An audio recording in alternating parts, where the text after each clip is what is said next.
안녕하십니까. 오늘은 율법의 1.1핵이란 무엇인가 세 번째 강의를 하도록 하겠습니다. 지난번에 제가 마태복음 5장 18절에 읽었죠. 왜냐하면 진실로 내가 너에게로 말하는데 하늘과 지구가 지나갈 때까지는 한 요트나 한 점이 모두 성취될 때까지 그 법 토라로부터 결탄코 지나가지 않을 것이기 때문이다. 이 말씀을 읽었습니다.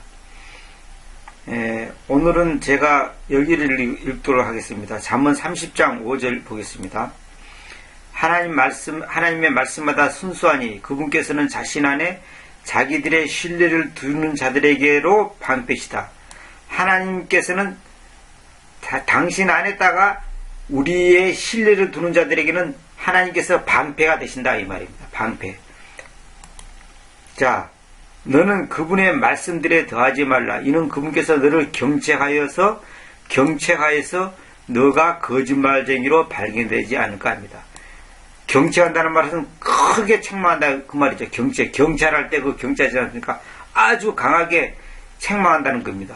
말씀들에다 더하지 말라. 이게 굉장히 중요한 말입니다. 그래서 사람들이 하나님의 말씀을 가감하는 것을 아주 우습게 생각하는데 절대로 그렇게 하면 안 됩니다. 자, 그 다음에 갈라디아 3장 15절 봅시다.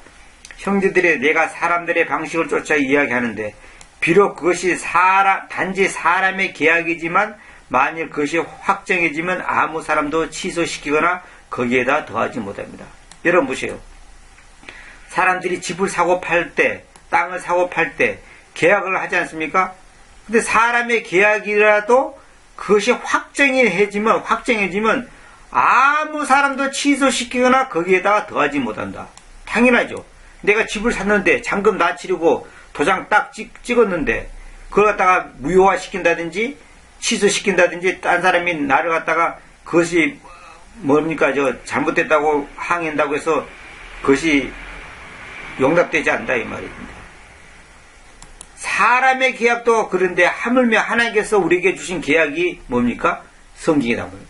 그 계약서가 거기 도장을 딱 찍어서 하나님께서 66권으로 딱 만들었는데 거기다가 누가 더 외경을 더한다든지 무슨 몰몬 경사나 몰몬에 글을 올린다든지 이러면 큰일 나는 겁니다.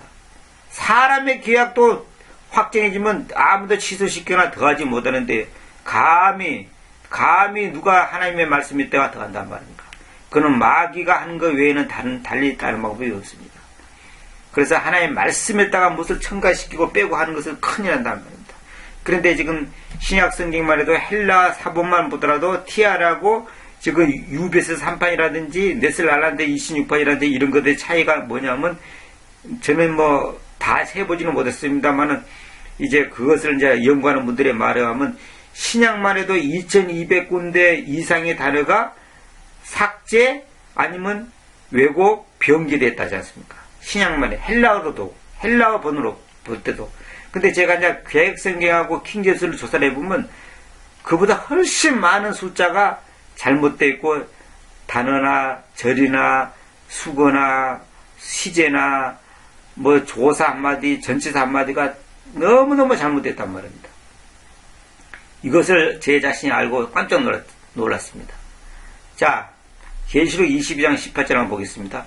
왜냐하면 사실 제가 지금 이거 개혁성경하고 비교를 안 해봐서 그렇지 개혁성경하고 비교해보면 지금 거의 다 지금 오역입니다. 이런 구절들이 내가 이 책의 예언의 말씀들을 듣는 각 사람에게로 간증하기 때문인데 만일 어느 사람이 이러한 것들에게로 더할 것이면 하나님께서 이 책 속에 쓰여진 그 재앙들을 그에게로 더하실 것이다.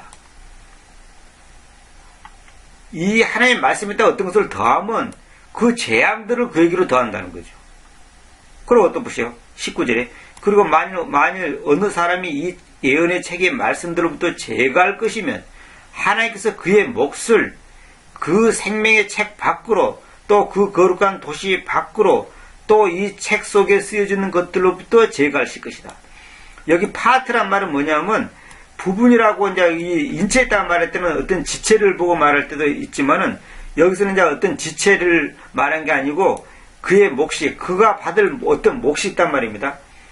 그런데 그것을 갖다가 생명의 책 밖으로 또 그 거룩한 도시 밖으로 또 이 책 속에 쓰여지는 것들로부터 제거하실 것이다. 그러니까 하나님의 말씀을 제거한다면 결국은 그 사람을 제거한다는 거죠. 그 사람이 받을 몫을 제거해버린다는 거죠. 근데 여기 보면 더 충격적인 것은 생명의 책이라고 되어 있는데, 영어로 보세요. The Book of Life. 생명의 책이라고 되어 있는데 생명의 나무라고 지금 개혁성경 그렇게 번역해놨어요. 지금 그 잘못된 사본도 다 마찬가지입니다. 뭐 NIV도 마찬가지고. 보세요. 생명나무와 및 거룩한 성에 참여함을 제하여 보시리라. 성에 참여함을 제하여 보리라는 것은 결국은 거룩한 성에 못 들어간다는 거죠. 구원 못 받는다는 소리죠. 그러니까 그의 몫이라는 것은 우리가 그러니까 하나님의 말씀을 제거하는 사람은 그의 몫이라는 것은 뭐냐면 상급 이렇게 생각할 수도 있지만 그것보다도 하나님의 말씀을 제거한다는 것은 결국은 그가 구원 못 받는다는 겁니다. 하나님의 말씀을 제거하는 사람이 구원 받을 수 있습니까? 하나님의 자녀가 하나님의 말씀을 제거할 수 있습니까? 그게 가능하다고 생각합니까? 있을 수가 없는 얘기죠. 그거는 있을 수가 없는 얘기죠. 그러니까 거짓 학자들이 이 잘못된 학자들이 가짜 성경을 만들어서 하는 것은 전부 다 결국은 그들이 가짜라는 증거죠. 그들 자신들이 예수 그리스도의 그 말씀을 우습게 여기는, 다시 말하면 예수님의 말씀을 우습게 여긴다고 해서 예수님을 우습게 여기는 거고, 예수님을 우습게 여기는 사람이 구원받은 사람입니까? 있을 수가 없는 얘기죠. 그러니까 결국은 그는 받을 몫이 없고 결국은 지옥에 갈 수밖에 없다는 거죠. 생명의 책 밖으로 오르니까 생명의 책에서 제거되면 어찌 됩니까? 그건 끝난다는 거죠. 근데 왜 몫이라 했냐? 그가 하나님의 말씀 제거하지 않았다면, 다시 말하면 그가 하나님 앞에서 바른 삶, 바른 그 믿음을 가졌다면 어떻게 그의 몫이 없겠습니까? 당연히 몫이 있지. 그러나 그가 하나님 앞에 똑바른 삶을 안 살았다는 증거는 뭐냐면 그가 하나님의 자녀가 아니었다는 증거죠. 그러니까 당연히 그의 몫이 없어지는 거죠. 그의 생명의 책 밖으로, 그 거룩한 도시 밖으로, 또 이 책 속에 쓰여있는 것들로부터 제거하실 것이다. 당연하죠. 그런데 이제 킹음종은 생명의 책과 거룩한 도시와 이 책에 기록된 것부터 그의 부분을 빼시라 한다. 그의 부분을 빼시리라. 그의 부분을 빼시라. 그 부분이 어떤 부분이에요? 여기서는 부분이라지 말고 몫이라는 게 좋습니다. 물론 이제 뭐 부분이란 말에 틀렸다고는 볼 수 없습니다. 어떤 지방을 말할 때도 부분이라기도 하고 지체를 말할 때도 부분이라고도 합니다. 그런데 하여튼 어쨌거나 그의 목 혹은 그의 부분, 제가 볼 때는 몫이라고 해야 됩니다. 당연히 그가 받아야 될 몫이 있는데 그것은 하나님 앞에서 당연히 구원받았다면, 구원을 받았다면 당연히 받을 몫이 있죠. 그러나 구원받지 못하니까 당연히 그의 몫은 없어져 버린 거죠. 부분이라고 했습니다. 딴 성경이 전부 다. 부분이란 말이 이제 문자적으로는 맞지만은 문맥상 이게 이제 몫이라고 해야 됩니다. 제가 이제 여기 이제 계시록 13장 여기 이런 거 관주 다 해놨죠. 이런 건 나중에 찾아보시기 바랍니다. 근데 몫이란 말이 이제 그 하나의 그 사람이 당연히 구원받은 사람이라면 이러이러한 그 받을 상급이 있지 않습니까? 그러니까 하나의 말씀을 제거했다는 것은 결국 뭐냐면 그가 가짜 신자였다는 말이죠. 불교 신자나 예를 들어서 뭐 힌두교 신자나 이런 사람들은 하나님의 말씀을 제거시키지 않죠. 왜? 그 사람들은 성경 자체에 관심이 없어요. 성경에 관여하지 않습니다. 성경 학자가 아닙니다. 이거는 예수를 믿는다, 하나님을 믿는다, 신학자다, 교수다 하는 사람들이 이런 짓거리 하는다 이 말입니다. 자기들은 하나님을 믿는다고 하는 사람들이 지금 이런 짓거리 하기 때문에 결국은 끝난다는 거죠. 생명의 나무라고 그랬죠. ESV 성경 생명의 나무라고 그랬죠. 그 다음에 또 NIV도 보세요. 생명의 나무라고 그랬죠. 생명의 나무. 생명의 나무가 아니고 여기 보세요. 생명의 책. 생명의 책이란 말입니다. 생명의 책이 뭡니까? 우리의 구원받은 사람의 이름이 기록된 책이지 않습니까? 그래서 여기서 생명의 책이란 말은 이게 이제 결국 이제 우리가 이제 그 성경도 생명의 책이죠. 그래서 성경을 성경보다 성서가 오히려 더 정확한 말입니다.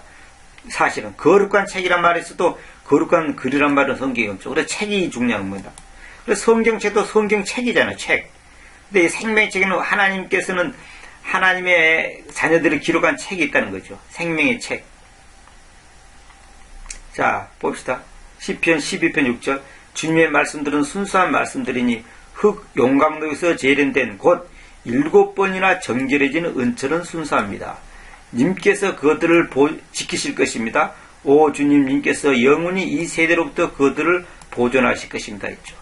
옛날에 제가 그 성경 번역의 원칙과 여러 가지 또 이제 다른 강의할 때 이 구절을 많이 언급했습니다만은, 여기 보면 다른 70여 개에서 그 기준으로 해가지고 그것들을 보존한다는 것을 갖다가, 이거는 하나의 말씀을 보존한다는 말을 갖다가 우리를 보존한다.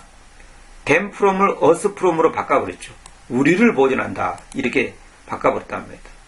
그래서 주님의 말씀을 지키지 않도록 하였다는 거죠. 이 부분의 히브리어를 정확하게 보였어요. 킹제임 성경만이 정확하게 번역해놨습니다. 그런데 개정역은 여호와여 그들을 지키사, 사람들을 지키사, 그래서 그들을 지키사 이라고 그랬어요. 이세도 영까지 보존하리다. 근데 이제 한통속이 이제 NIV는 뭐냐면 우리를 지키사 이렇게 놨죠. 우리를 지키사. ESV 성경은 뭐냐면 오 주님, 당신께서는 그들을 지키실 것입니다. 당신께서는 영원히 이 세대로부터 또 우리를 경영하실 것입니다. 그러는 거죠. 그들을 지킨다 해놓고 또 우리를 경영한다 그러고. 근데 그들이 바로 우리라는 거죠. NIV는 뭐냐면 오 주님, 당신께서는 영원히 그러한 백성으로부터 우리를 안전하게 지키시고 우리를 보호하실 것입니다. 이렇게 해놨죠. 하나님 말씀을 지킨다고 했는데 지금 사람을 지킨다는 식으로, 우리를 지킨다는 식으로 번역을 바꿔버렸죠. 본문을 바꿔버렸죠. 전부 다 이게 잘못된 겁니다. 자, 그래서 제가 이제 지난번에 강의도 그 번역의 원칙에 대해 이 부분을 제가 올려가지고 설명을 자세히 드렸습니다만 다시 한번 보겠습니다. 제가 번역한 번역의 원칙이 이제 이겁니다. 따라서 거의 모든 성경 번역자들이 채택한 동적 일치기법, 다이나믹 이큐밸런스 테크닉. 이건 뭐냐면 동적 일치기법이라는 건데, 이거는 뭐냐면 개념이나 목적이나 부분이나 사상을 영감했다고 해가지고 이제 그 옮기는 거다. 다시 말하면 문자적으로 옮기지 않고 그 의미를 전달하는 거. 의미. 소위 말해서 의역이라는 거죠. 개념, 목적, 부분, 사상을 갖다가 영감했다 해가지고 이제 그 의미만 전달되면 됐지. 예를 들어서 나는 배고프다. 그런데 나는 배고프다를 그대로 나는 배고프다 그렇게 옮기지 않고 나는 돈이 없어서 가난하다. 이런 식으로 옮길 수가 있다는 거죠. 그것도 번역이라는 거예요.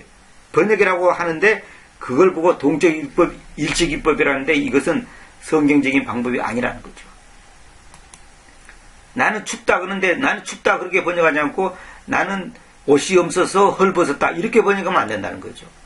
그렇게 하면 안 된다는 거죠. 근데 이 지금 다른 번역들은 킹제임스 성경 제외한 다른 번역들은 대부분 이런 번역을 했습니다.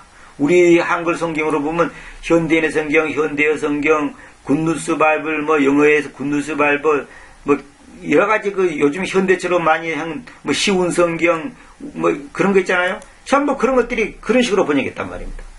그러니까 우리가 한글로 읽기로는 이해하기 쉽고 인스턴트 음식 먹는 것처럼 먹기는 편안하고 시간도 절약되고 돈도 절약되고 간편하고 좋죠. 매끄럽고 한 끼 때우기는 참 좋습니다. 그러나 그것은 일시적인 효과는 있을는지 모르지만 실제로는 그는 건강에 나쁘고 그는 옳지 않은 겁니다. 음식을 여러분 라면만 한번 먹어보세요. 컵라면만 한번 하루 3끼리 일생을 한번 먹어보세요. 어떻게 되는지. 그 건강이 정상적으로 유지되겠습니까? 그러니까 사람들은 전부 다 이렇게 입에 맞게끔 이렇게 딱 해주는 것을 좋아한단 말입니다. 익기 쉽고 아주 그냥 뭐 매끄럽게 그냥 우리말로 그냥 뭐 소위 말해서 일김성이 좋고 그러면 뭐 좋다고 하는데 천만의 말씀입니다. 절대 그러면 안 됩니다. 음식이 딱딱하게 먹을 것은 딱딱하게 먹고 차게 먹을 것은 차게 먹어야 되고 뜨겁게 먹어야 될 것은 뜨겁게 먹어야 되고 삶을 것은 삶아야 되고 데칠 것은 데쳐야 되고 이거 다 음식에 따라서 그것이 달라야 되는데 그걸 갖다 전부 다 그냥 갈아가지고 그냥 믹스에다 갈아갖고 그냥 훌쩍 마셔버렸다 합시다. 그러면 안 된다는 거죠. 그 KJV 번역자들, 킹제임스 번역자들은 어떻게 하냐? 어떤 채택을 했냐? 문자적, 형식적 일치기법이란 말이다. Verbal and Formal Equivalence Technique. 이거 뭐냐면 문자적, 형식적 일치기법. 그래서 나는 배가 고프다 그러면 나는 배가 고프다 그대로 옮기는 겁니다. 나는 진짜로 배가 고프다 이런 식으로 옮기면 안 된다 그 말입니다. 그래서 이걸 소위 말해서 축자영감이라고 하죠. 축자영감. 축자영감이라고 하지 않습니까? 그래서 문자적, 형식적, 일체 기법에 따른 시제 등을 1:1 대응으로 지게가 있습니다. 제가 번역한 것이 바로 이제 킹제임스 역자들이 헬라나 히브리를 영어로 옮길 때에 그 번역하는 원칙을 제가 그대로 따라서 킹제임스 성경을 그대로 했습니다. 부사가 앞에 있으면 부사가 앞에 있는 대로, 예를 들어서 목적어가 앞에 있으면 목적어가 앞에 있는 그대로, 말의 순서, 콜론, 세미콜론, 피리어드 이런 거 정확하게 다 살려서 그대로 해놨죠. 어설프게 갖고 틀리게 할 바에는 딱딱하고 좀 힘들더라도 그대로 해놔야죠. 그래서 독자가 그것을 알아서 잘 소화를 시켜나가야 되죠. 내가 하나님의 말씀은 내가 풀이라고 해설을 해보면 안 된다 이 말입니다. 그리고 최고의 사전은 성경 자체이므로 진리의 말씀을 옳게 나누어 성경이 성경을 입증하고 해석함이 있어서 정확성, 일관성, 축자 영감성을 기본으로 삼아 역사적, 교리적, 영적 해석의 균형을 갖게 하며 우리의 삶 속에서 말씀이 결론짓게 함에 있어서 소홀함이 없게 하였습니다. 저 나름대로 이것은 이제 이런 원칙하에서 최선을 다해서 했습니다만은 물론 아직도 많은 부분이 부족하고 앞으로도 더 많이 손봐야 될 거고 제가 뭐 완벽하게 번역한다는 보장은 없죠 사실은. 다만 하나님 앞에서 최대한 정직하게 진실하게 가감하지 않고 양심에 어긋나지 않게 정확하게 번역하도록 했습니다. 특별히 정확성, 그 다음에 일관성이 무너지면 안 됩니다. 축자 영감성, 이거는 문자 그대로 한다 그 말입니다. 그래서 역사적으로도 맞아야 되고 교리적으로도 맞아야 되고 영적으로도 맞아야 됩니다. 그러니까 성경은 역사적, 교리적, 영적 해석이 균형이 안 되면 그건 벌써 이단 교리가 되고 성경의 그 본문의 그 이해를 어긋나는 겁니다. 성경은 역사적으로 인정하지 않으면 큰일 나는 거죠. 단지 교훈적으로만 인정하면 큰일 납니다. 그 다음에 교리적으로 이 말은 뭐냐면 하나님의 그 중요한 교리가 있지 않습니까? 그 교리가 구원의 교리, 교회 교리에서 신론, 인론, 교회론, 인간론 이런 것들이 전부 다 교리적으로 딱딱 맞아떨어져야 된단 말입니다. 가장 중요한 것은 구원론이죠. 그 다음에 영적인 것, 영적인 해석, 그것을 적용하는 데 있어서 잘못 적용하면 큰일 나는 거죠. 그래서 이런 것들이 다 균형이 안 되면 그것은 성경 번역도 잘못된 거고 해석도 잘못된 거고 그래서 이것이 균형이 깨지니까 거기서 이제 이단이 나오고 온갖 사이비 교리가 나오고 사이비 집단들이 나오는 겁니다. 자, 디모데후서 2장 15절 여러분들이 잘 아는 구절을 한번 읽어보겠습니다. 찬동받는 그대 자신을 부끄러울 필요가 없는 일꾼으로 하나님께로 보여주도록 진리의 말씀을 옳게 나누면서 공부하십시오. 이렇게 했죠. 이거 제가 여러 번 수정을 했는데 어떻게 번역하면 가장 좋을까 했는데 이것이 아마 제가 볼 때는 지금까지 번역한 것 중에 가장 낫다고 번역해서 제가 했습니다. 이거 제가 여러 번 교정을 했습니다. 찬동받는 그대 자신을 부끄러울 필요가 없는 일꾼으로 하나님께로 보여주도록 진리의 말씀을 옳게 나누면서 공부하십시오. 찬동받는 그대 자신을 부끄러울 필요가 없는 일꾼으로 하나님께로 보여주도록 그 다음에 진리의 말씀을 옳게 나누면서 보세요. 이게 중요합니다. 옳게 디바이딩 나누면서 공부하시죠. 나누면서란 말은 뭐냐면 아는 아고 어는 어다 이 말입니다. 왕국은 왕국이고 나라는 나라고 하나님의 왕국은 하나님의 왕국이고 하늘의 왕국은 하늘의 왕국이고 이렇게 나누면서 공부하라 이 말입니다.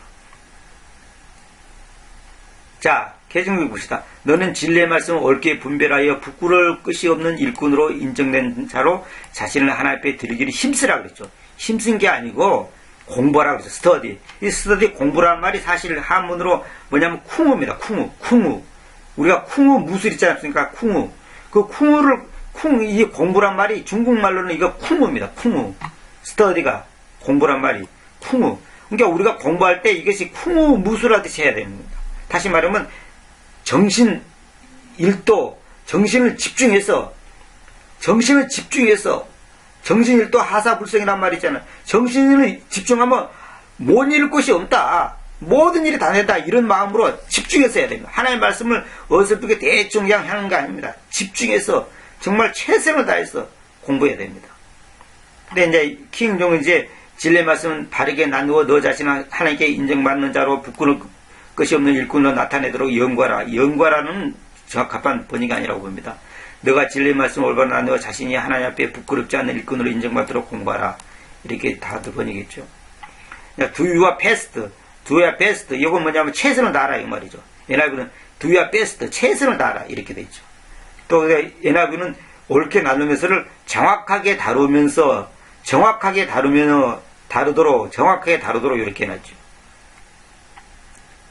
그 다음에 요거 이제 ESV는 옳게 다루면서 이렇게 놓고 정확하게 다루는 이렇게 이제 NIV는 그렇게 놨죠. 긴 시간 여러분 감사합니다. 어쨌거나 여러분들이 하나님의 말씀을 등한하면 안 됩니다. 그래서 처음 말씀했던 것처럼 1.1억이라도 하나님의 말씀은 1.1억이라도 한 요토나 한 점이 모두 성취될 때까지 그 법 토라로부터 결탄코 지나가지 않을 것이다. 이렇게 하나님의 말씀이 중요한 건데 이것을 가볍게 취급한다면 어떻게 되겠습니까? 큰일 나는 거죠. 정말 하나님의 말씀이 정확해야 됩니다. 지금은 불행한 것은 우리나라 한글이 너무 한국 성경이 지금 미비한 점이 많아서 안타까움을 금할 수가 없습니다. 어떤 사람들은 성경이 잘못되면 어떠냐, 열심히 기도하고 열심히 봉사하고 열심히 예수 믿고 내가 예수를 잘 믿고 예수만 아는데 뭐가 문제냐 이렇게 생각하는 사람들이 많습니다. 결코 그렇지 않습니다. 여러분들이 성경이 잘못돼도 괜찮다는 생각을 갖고 있다면 큰일 나는 겁니다. 그건 정말 위험천만한 일입니다. 마치 이것도 똑같습니다. 어떤 사람이 열심히 돈 벌고 열심히 일합니다. 근데 그 사람이 법을 제대로 못 지켰어요. 그럼 어떻게 되겠어요? 잘못하면 감옥 가는 거예요. 아니면 돈 다 잃어버리는 거예요. 예를 들어서 어떤 사람들이 은행에다가 돈을 맡긴다고 했는데 은행 직원을 맡겼는데 나중에 은행 직원이 가짜 영수증을 만들어갖고 이제 마치 입금된 것처럼 해가지고 나중에 그 돈을 개인적으로 빼들려고 뭐 주식을 투자하고 날렸느니 뭐 빼가지고 뭐 도망을 쳤느니 그런 뉴스 가끔 나오잖아요. 그러니까 뭐냐면 법대로 정확하게 안 해놓으니까 그런 결과가 났단 말입니다. 그 사람은 열심히 일해서 돈 벌고 열심히 저축했는데 법대로 법의 원칙대로 정확하게 서류를 정리를 못하다 보니까 결국은 자기한테 큰 화를 당하지 않습니까? 자기가 힘들게 번 돈을 다 잃어버리지 않습니까? 그것뿐만 아니라 그래서 우리가 열심히 운전을 한다 합시다. 그런데 법대로 교통법대로 법대로 안 하면 그 사고 나는 거예요. 그 사고 나는 겁니다. 내가 열심히 밥을 먹어 열심히 식사를 해. 근데 건강에 해롭지 않게끔 먹어야 되는데 건강을 해치는 어떤 음식을 먹었다 합시다. 그래서 독이 없는 음식인 줄 모르고 뭐 독나물을 먹었다든지 그래서 보고 같은 것도 독을 정확히 제거하지 못하고 제대로 요리를 못해가지고 그 원칙에 어긋나니까 결국은 맛있게 먹었는데 결국은 죽어버리지 않습니까? 사람이. 왜? 보고를 잡아서 보고를 요리를 할 때는 그 피를 정확히 제거하는 그 작업을 잘 해야 되는데 그걸 어설프게 해가지고 그러면 자기가 먹은 그 복요리를 먹고 자기가 죽어버린단 말입니다. 왜? 그 요리법을 지키지 않았기 때문에 그런 거예요. 법을 안 지키면 그리 되는 거예요. 나는 열심히 한다지만은 그는 내 열심이고 내가 열심히 했냐 안 했냐가 중요한 게 아니라 법을 지켰느냐 안 지켰느냐 원칙대로 했느냐 안 했느냐 이게 중요한 겁니다. 우리가 하나 앞에 아무리 열심히 달해서 예수를 잘 믿는다 뭐 새벽 기도를 한다 뭐 봉사를 한다 헌금을 한다 선교를 한다 구제를 한다 하지만은 하나님의 법대로 안 하면 하나 앞에 가면 꽝입니다. 상급이 없다 이 말입니다. 상급이 없는 거예요. 많은 사람들이 지금 자기 열심히 했다가 뭔가 기준을 둡니다. 내가 열심히 하면 주님께서 기뻐할 거다. 열심히 하는 것까지는 좋은데 법대로 해야 되죠. 원칙대로 해야 되죠. 그렇지 않으면 큰일 나는 겁니다. 그래서 여러분들이 하나님의 말씀이 얼마나 중요하다는 것을 다시 한번 상기하고 절대로 하나님의 말씀에 대해서 소홀해짐이 없도록 하시기 바랍니다. 그래서 하나님의 말씀이 올바른 성경이 한국교회에 나올 수 있도록 기도해 주시고 힘써 주시고 관심 가져 주시기를 바랍니다. 정말 다시 한번 말씀드립니다. 하나님의 말씀은 문자적 형식적 일치 기법을 해야 됩니다. 그래서 최고의 사전은 영어 사전, 국어 사전, 헬라 사전이 아니라 성경 자체에서 입증이 되고 증명이 돼야 됩니다. 그래서 진리의 말씀을 옳게 나누어 성경이 성경을 입증하고 그렇죠. 성경이 성경을 입증해야 되고 그 성경이 성경을 해석해야 되고 그래서 정확성, 일관성, 축자, 영감성을 기본으로 삼아 역사적, 교리적, 영적 해석의 균형을 갖게 하며 우리의 삶 속에서 말씀이 결론짓게 함에 있어서 소홀함이 없게 하였다. 이것을 제 나름대로는 최선을 다하고 있습니다만은 앞으로도 더 하나님께서 눈을 열어주셔서 하나님의 말씀을 올바르게 번역돼서 많은 사람들이 안심하고 먹을 수 있는 생명의 꼴이 되기를 바랄 뿐입니다. 감사합니다.